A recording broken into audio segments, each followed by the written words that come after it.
ప్రశాంతంగా జీవించాలంటే అహంకారం ఉండకూడదు. మనిషిలో అహం తగ్గిన రోజు ఆప్యాయత అంటే అర్థమవుతుంది.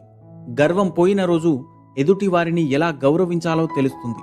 నేనే, నాకేంటి అనుకుంటే చివరికి ఒక్కడిగానే ఉండిపోవాల్సి వస్తుంది. గౌరవ మర్యాదలను ఇచ్చిపుచ్చుకుంటూ ఆనందంగా ఇతరులతో కలిసి జీవించడమే మంచి జీవితం.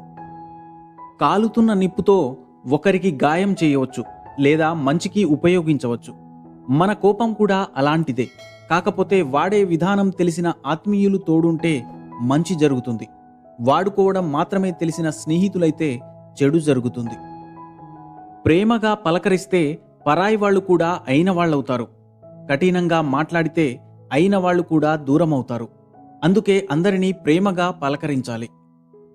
ఒకరికి మేలు చేసే పని ఏదైనా గొప్పదే. ఒక గొప్ప పని నిజాయితీగా చేయాలని ప్రయత్నించే ప్రతి మనిషి కూడా గొప్పవాడే.